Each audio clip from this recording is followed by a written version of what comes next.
What is up, everyone? OJ over here from Player Essence, and welcome to another News Essence video. Today we have some hype stories for you guys, going over the Oceanhorn 2 GDC 2018 gameplay footage, and it looks absolutely amazing. We also have THQ Nordic reviving some of those classic IPs from Nickelodeon that you grew up with as a child or that you love. Seriously, some pretty cool stuff coming back. Then also, the media create sales in Japan. The Nintendo Switch has hit a major milestone, or at least I'm getting a little bit ahead of the game. It's about to hit that major milestone, so let's go ahead and get right into it. And we're starting off with Oceanhorn 2, and this game looks absolutely amazing. This was a demo that you guys are seeing from GDC 2018, and this game is running on an iPhone 7 Plus, and it runs in Unreal Engine 4. So let's talk about this just a little bit, because Oceanhorn 1 on the Nintendo Switch was the best-selling version of the game. It came out across different platforms, from mobile phones to PS4 and Xbox One,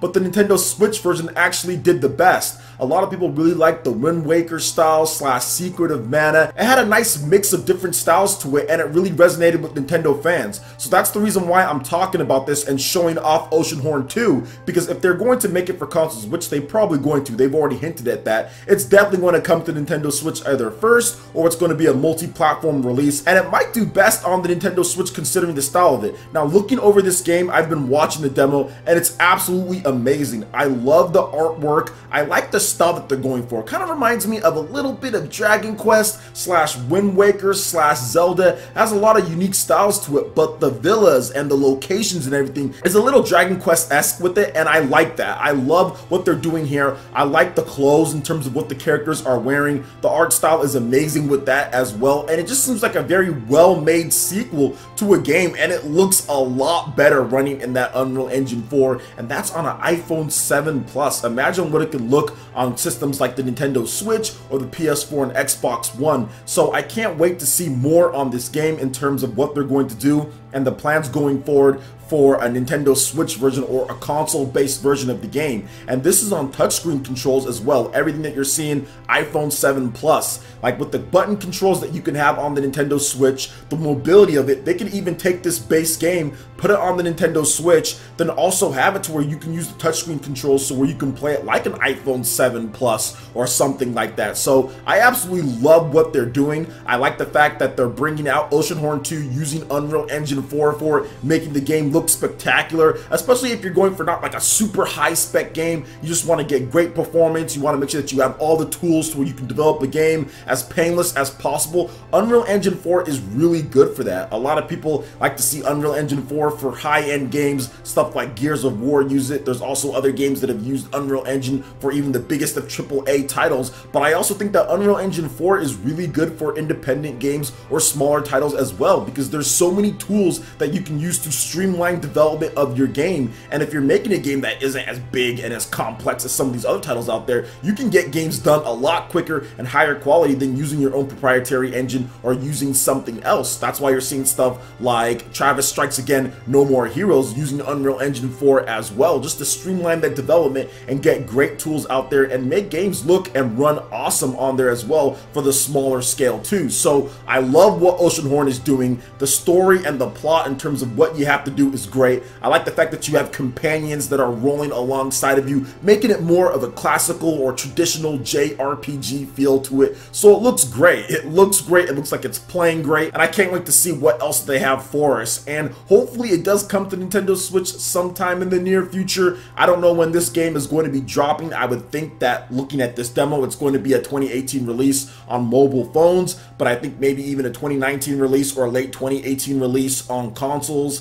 particularly the Nintendo Switch, would be great as well. Would not be out of the question at this point. But overall, I like what I'm seeing, and I don't talk about smartphone games unless I think that there's some hype behind it, and there's definitely some hype behind this game. I really like what they're doing here. So what do you guys think about Oceanhorn 2 running on Unreal Engine 4 with this iPhone 7 Plus? Do you think this would be a good fit for the Nintendo Switch? Did you play the original game in terms of that on the Nintendo Switch at all, or on other systems? Let me know your thoughts in the comment section below. Alright, right, and moving into the next story here, THQ Nordic and Nickelodeon will be reviving numerous Nickelodeon IPs. So a blast from the past. So THQ Nordic and Nickelodeon have announced a global revival of several game titles connected with Nickelodeon properties. Here is the full list of games. We have Avatar: The Last Airbender, Back at the Barnyard, Cat Scratch, Danny Phantom, El Tigre, Invader Zim, Jimmy Neutron, My Life as a Teenage Robot, Rocket Power,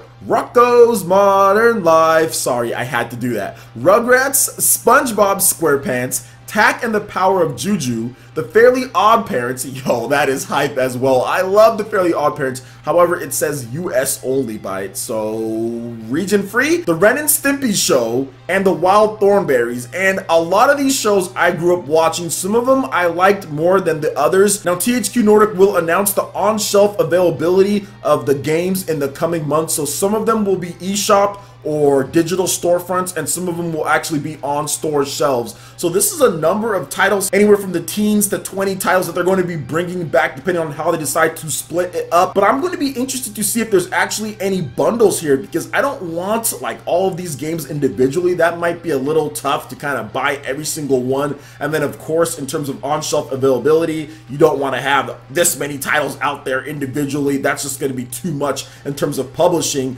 But I think if you bundle together stuff like Rocket Power, Rocko's Modern Life, and Rugrats, I think that makes it a lot more appealing to old school guys like myself that grew up as kids watching some of these shows. Now, Rocket Power was a little bit later. I was a little bit older with Rocket Power, and it's not my favorite show, but I think a Rocket Power game, or if they bring back some of the other ones all together with some of the other games here, could be cool. Now, none of these games are anything like AAA, or don't be expecting anything like that, and it is missing a few different ones from the Nickelodeon properties. I mean, All Real Monsters, I think that's Nickelodeon. Yes, All Real Monsters, that's a Nicktoon. So yes, that was a great show, and they never made a game on Johnny Bravo, or at least maybe they made a game, but I didn't play it. That's Cartoon Network though, so I'd like to see Johnny Bravo come back in some way. But overall, this is actually pretty cool, and it's hype for people who grew up in this era. I know a lot of people like Avatar: The Last Airbender. There's some other cool stuff on here as well. The Wild Thornberrys was a show that I watched, but I absolutely hated the art style, and I did not like the show. I did not like the Wild Thornberrys,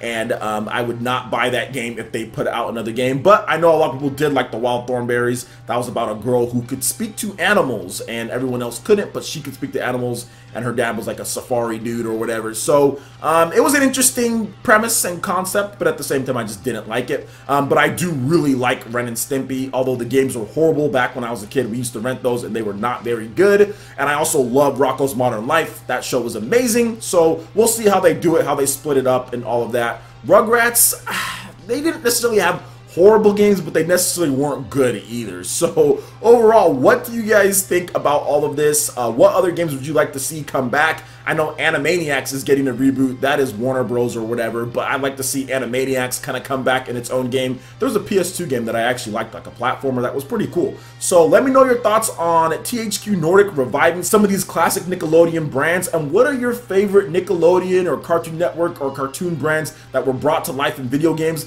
Let me know your thoughts in the comment section below. Alright, and moving into the final article here, we do have some information on the Japanese sales of the Nintendo Switch when it comes to the media creation. Now, the Switch has not quite hit 4 million units at this point, but I just wanted to go ahead and get this video in here because it's pretty much going to hit it in the next week or so, depending on how well Hyrule Warriors Definitive Edition does and the stock that Nintendo can ship. So as of this week's Media Crate, which goes down every Wednesday, which tracks the previous week's Japanese sales, the Nintendo Switch is at 3.9 million, and to be exact, they're at 3,902,336 units. So we still have a couple more weeks of tracking left. The Nintendo Switch has sold anywhere from 40,000 to 50-something thousand units a week, and with a couple more weeks there, and with Hyrule Warriors Definitive Edition coming out, I'm definitely thinking that the Nintendo Switch is going to hit that 4 million units if it's not already at that point right now. And if you compare that just to the PlayStation 4, just so we can kind of get a comparison, the PS4 is at 6,562,975 units, and it's been on the market since February 2014. So it's been on the market for 4+ years,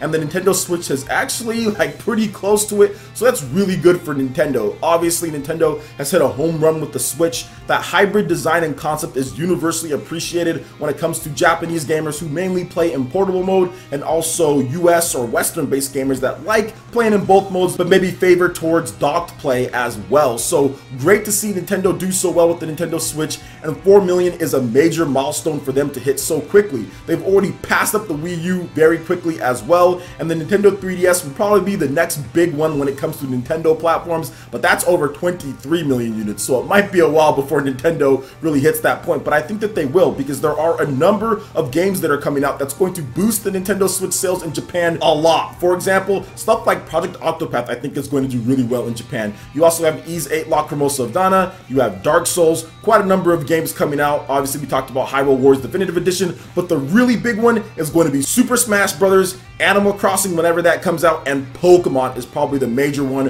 where a lot of the 3DS players and people who are still playing 3DS in Japan are playing Pokemon, but when they can get that experience on the Nintendo Switch at home on the big screen TV and also on the go, so essentially everything that you've wanted from a Pokemon game from the beginning, it's going to be really, really good. Because I remember people playing the Super Game Boy back in the day, or even using the Game Boy Advance in terms of the Game Boy Advance player to plug into the GameCube in order to play their Game Boy games on the go or at home. So it's going to be awesome to see how big the sales impact is in Japan when those heavy hitters come out, especially Pokemon. Nintendo's going to have to make sure that they're on point when it comes to the manufacturing. They want to sell 20 million, but honestly, with Smash Brothers and Pokemon coming within the next year or so, I don't really think that's going to be enough. I think they're going to need a little bit more than that, and I'm not trying to exaggerate here or anything. I think it's going to be more than 20 million, because Smash Brothers by itself boosted sales on the Nintendo 3DS like by 10 million or whatever the case was. 3DS got huge bumps when Smash Brothers came out. The Wii U got a big bump as well. So Smash Brothers and Pokemon within the next fiscal year, which I think is coming, that's going to need a lot of systems out there. Plus there's going to be a lot of other Japanese titles that I can't necessarily talk about, but I know that are coming, that's going to boost the sales. So Nintendo definitely has a hit on their hands, and it's going to be interesting to see how they play their cards when it comes to manufacturing and getting those units out, because it's going to be crazy in the second half of the year. First half of the year is pretty good with stuff like Octopath, like I said, Crash Bandicoot, Captain Toad. Those are coming out within the first half-ish of the year, June, July, but then the second half of the year is going to be absolutely insane. So what do you guys think about the sales here when it comes to the Nintendo Switch, how they're doing in Japan? And let me know your thoughts on THQ Nordic in terms of them bringing back a lot of the Nickelodeon IPs, and also Oceanhorn 2, and if you want to see that on the Nintendo Switch, I'd love to hear what you guys have to say in the comment section below. Alright Ninja, that wraps it up for this video here. Go ahead and check out the links in the description below. We've got Facebook, we've got Twitter. Go ahead and give us a like and a follow on our social media. Really helps us spread the content of Player Essence across the interwebs in addition to YouTube. Also make sure you check out our Patreon, Twitch, and YouTube live gaming page and consider supporting Player Essence. When you do so, it gets you access to all sorts of cool benefits, perks, rewards, and emotes via YouTube sponsorship. So check out the link in the description below and consider supporting Player Essence right here on YouTube. Hit that like button if you did like this video. Lets me know you guys want more content like this going forward in the future. And subscribe to Player Essence for the latest RPG, Japanese, and Nintendo gaming news. Thank you so much for watching. I will catch you Ninja for the next video. Peace.